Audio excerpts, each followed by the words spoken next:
বিদ্যার্থীর অবস্থা ও চাপ থেকে ধারাবাহিকভাবে আমরা বোর্ডের কোশ্চেন সমাধান করছি। আজকে আমরা সমাধান করছি বরিশাল বোর্ড 2022 সালের কোশ্চেনটা। বরিশাল বোর্ড 2022 সালের কোশ্চেনটা যা আসছে উদ্দীপকটা বল বৃদ্ধিকরণ নীতি থেকে আসছে। ছোট সিলিন্ডারের ব্যাস দেয়া আছে 2 সেন্টিমিটার এবং বড় সিলিন্ডারের ব্যাস দেয়া আছে, ছোট সিলিন্ডারের ব্যাস দেয়া আছে 2 সেন্টিমিটার, বড় সিলিন্ডারের ব্যাস দেয়া আছে 30 সেন্টিমিটার। ছোট সিলিন্ডারে যদি 5 নিউটন বল প্রয়োগ করা হয় তাহলে এই সিলিন্ডারের সরণ হয় 5 সেন্টিমিটার। এই উদ্দীপক থেকে প্রথম কোশ্চেনটা করা হলো যে উদ্দীপক অনুযায়ী বড় পিস্টনের সরণ কত হবে, অর্থাৎ L2 এর মান কত হবে সেটা আমরা বের করব। প্রথমে আমরা সমাধান করছি গ নম্বর কোশ্চেন। বল বৃদ্ধিকরণ নীতি থেকে আমরা জানি F2 বাই হলো F1 ইকুয়াল হবে A2 বাই হলো A1। এখানে যা দেয়া আছে আমরা সেটা একটু লিখি। দেয়া আছে D1 সমান দেয়া আছে 2 সেন্টিমিটার। আমরা সেন্টিমিটারে মিটার নেব না, দুইটা যেহেতু অনুপাত রাশি উপরে নিচে কাটা যাবে। এবারে D2 সমান দেয়া আছে 30 সেন্টিমিটার এবং ছোট সিলিন্ডারে প্রযুক্ত বল F1 দেওয়া আছে 5 নিউটন। আমরা এখান থেকে প্রথমেই F2 এর মানটা বের করে নিই। F2 ইকুয়াল হবে জাস্ট এটাকে আমরা লিখতে পারি পাই R2 স্কোয়ার ইন্টু হলো F1 বাই হলো পাই R1 স্কোয়ার। এটা কেটে দিব। এখানে আর এর মান কত হবে? আর এর মান হবে 1। জাস্ট এখানে R1 হবে 1 সেন্টিমিটার এবং এখানে R2 হবে 15 সেন্টিমিটার। তো R2 এর মান হলো 15 সেন্টিমিটার এর হোল স্কয়ার। F1 হলো 5 নিউটন, R1 হলো 1 এর বর্গ। তো এখান থেকে আমরা বড় সিলিন্ডারে ঊর্ধ্বমুখী বল বা লব্ধি বল কত আসে সেটা আমরা একটু বের করে নেব। জাস্ট 225কে যদি 5 দ্বারা গুণ করি, 225কে আমরা 5 দ্বারা গুণ করব, তাহলে আমরা পাই 1.125 ইন্টু 10⁻³ নিউটন, এটা আমরা পাই। বল ছোট পিস্টনের কাজ বের করতে পারি। ছোট পিস্টনের কৃত কাজ হচ্ছে জাস্ট W1 সমান বল ইন্টু সরণ F1 L1 এর মানটা আমাদের দেয়া আছে। L1 সমান কত? L1 সমান দেয়া আছে 5 সেন্টিমিটার।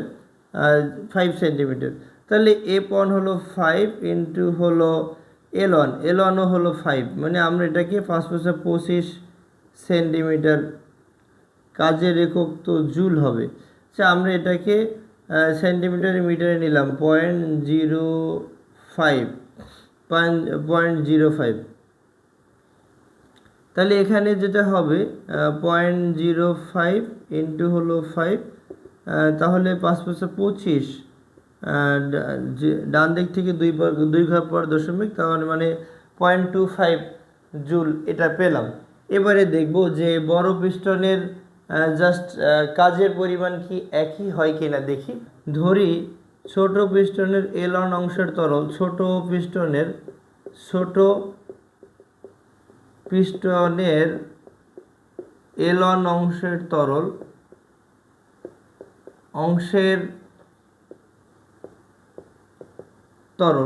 বড় পিস্টনের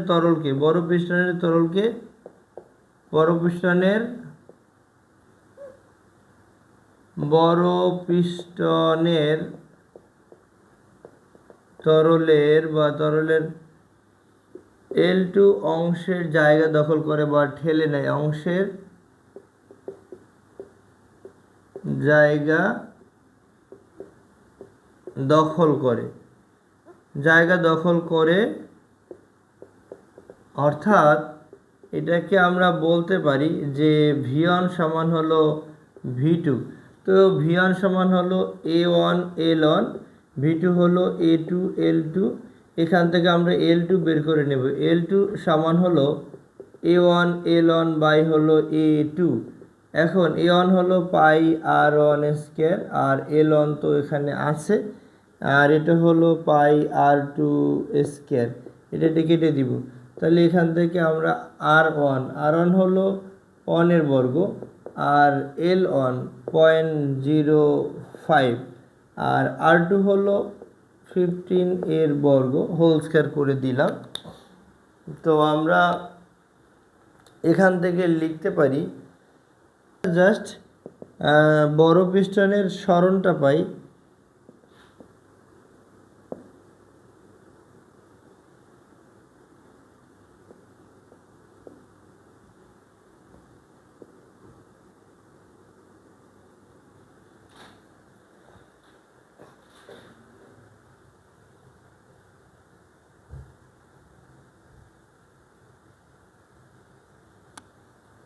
বড় পিস্টনের সরণ পাচ্ছি 0.0022 এত মিটার।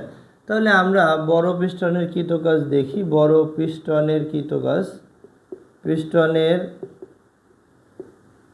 কৃতকাজ W2 বল ইন্টু সরণ F2 L2।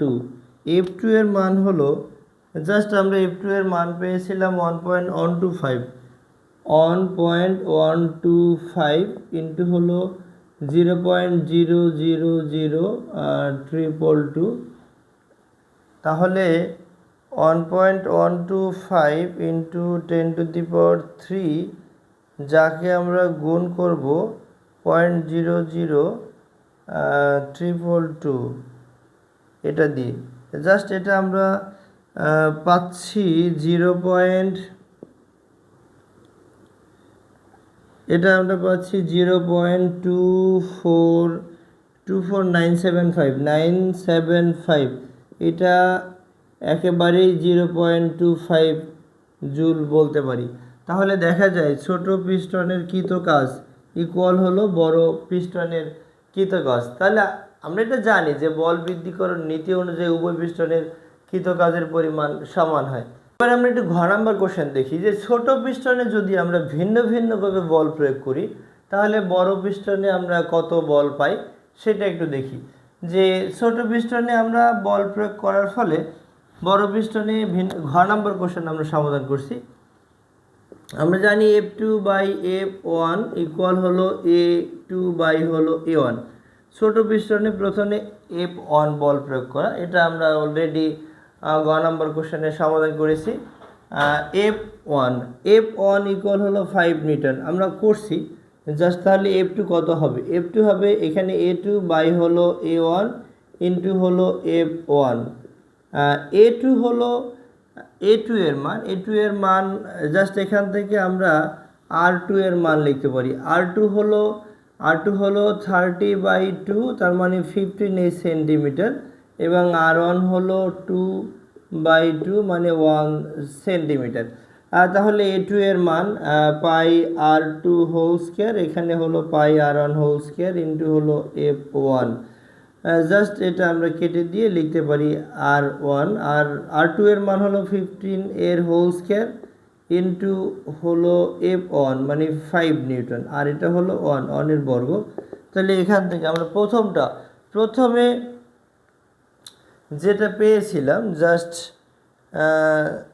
এখান থেকে আমরা 15 বর্গ ইন্টু হলো 5 বাই হলো 2 বাই হলো 1, অর্থাৎ আমরা 1125 নিউটন বল ছোট বড় পিস্টনে ঊর্ধ্বমুখী বল পেয়েছিলাম 1125 নিউটন বল। অর্থাৎ ছোট পিস্টনে যদি আমরা F1 বল প্রয়োগ মানে 5 নিউটন বল প্রয়োগ করি তাহলে বড় পিস্টনে আমরা 1125 নিউটন বল পেয়েছিলাম। এবারে আমরা দেখি যে ছোট পিস্টনে যদি 12 নিউটন বল প্রয়োগ করি তাহলে বড় পিস্টনে কত আমরা ঊর্ধ্বমুখী বল পাই। আমরা লিখতে পারি জাস্ট এখান থেকে আমরা লিখব F2 ইকুয়াল লেখা যাবে যে R2 হোল স্কয়ার ইন্টু হলো F1 বাই জাস্ট এখানে আমরা F1 প্রাইম বলছি, F1 প্রাইম, আর এখানে হবে R1 হোল স্কয়ার, সব অপরিবর্তনীয় থাকবে আর এর মানগুলো। তাহলে এটা 15 বর্গ, আর এখানে জাস্ট মানটা চেঞ্জ হবে আর এর মানটা, আর এখানে তো 1 আছেই। তাহলে আমরা এখান থেকে কত পাই? 225কে আমরা যদি 225কে 12 দ্বারা গুণ করি তাহলে আমরা কত পাচ্ছি? এখান থেকে আমরা পাচ্ছি 27, অর্থাৎ 2700 নিউটন বল পাচ্ছি। এবারে আমরা F2 এর মান জাস্ট এটাকে তৃতীয় ক্ষেত্রে আমরা বের করতে পারি যে তৃতীয় ক্ষেত্রে কত বের হয়। আমরা চাইলে এটাকে F3, এটাকে আমরা চাইলে F4 এটাও বলতে পারি। আচ্ছা, এটাই আমরা বলি। তাহলে এটা হবে এখানে F3 বলবো, এখানে F3 বললাম, আর এখানে মানে জাস্ট এখানে F1 প্রাইম বললাম। তো এখান থেকে R2 whole square into F1 double prime, আর এখানে F1 ডবল প্রাইম সমান হলো 30 নিউটন। আর এখানে তো আর এর মান অন, জাস্ট এখানে এটা তো হবে R1 হোল স্কয়ার। তো এখানে R2 মানে 15 এর বর্গ, আর এখানে হবে 30 বাই হলো 1 এর বর্গ। তাহলে এখান থেকে জাস্ট 225কে আমরা 30 দ্বারা যদি গুণ করি, 225কে আমরা 30 দ্বারা গুণ করলে জাস্ট এখান থেকে আমরা 675 অর্থাৎ 6750 নিউটন বল পাই। এখন আমরা যদি এটাকে একটা গ্রাফ অঙ্কন করি এটা দ্বারা, তাহলে কত হয় আমরা একটু দেখি। যে গ্রাফ পেপার এক্স অক্ষ বরাবর আমরা জাস্ট যদি F1 বসাই, F1 এবং মানে ছোট পিস্টনের প্রযুক্ত বল, গ্রাফ পেপারের এক্স অক্ষ বরাবর ছোট পিস্টনে প্রযুক্ত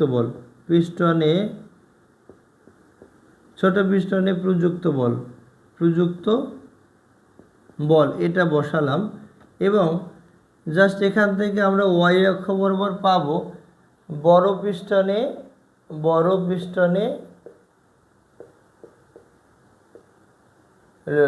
প্রাপ্ত বল। বড় পিস্টনে আমরা কি বল পাই সেটা বের করব, সেটা দিয়ে গ্রাফ করব। প্রথমে 5 নিউটন ছিল, তারপরে 12 নিউটন ছিল, তারপরে ছিল 13 নিউটন।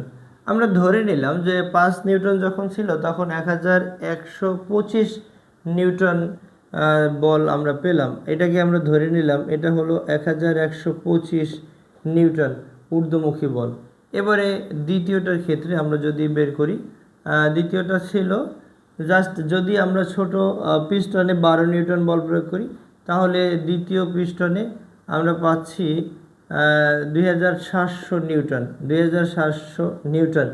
এবারে যদি আমরা ছোট পিস্টনে 30 নিউটন, এটা 5 নিউটন, এটা 12 নিউটন, এটা 30 নিউটন, ছোট পিস্টনে যদি আমরা 30 নিউটন বল প্রয়োগ করি তাহলে বড় পিস্টনে জাস্ট 6750 নিউটন ঊর্ধ্বমুখী বল পাই। তো এখান থেকে যদি আমরা এটা একটু করি যে এটা দুইটার মিল ছেদবিন্দু কোথায় হবে, এই ছেদবিন্দু এখানে, এটার ছেদবিন্দু ধরে নিলাম এখানে, তাহলে এটা দেখা যায় এটা একেবারেই একটা মূল বিন্দুগামী সরলরেখা হয়।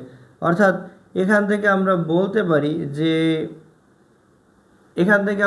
পারি যে ছোট পিস্টনে যত বেশি বল প্রয়োগ করা হয় বড় পিস্টনে তত বেশি ঊর্ধ্বমুখী বল পাওয়া যায়।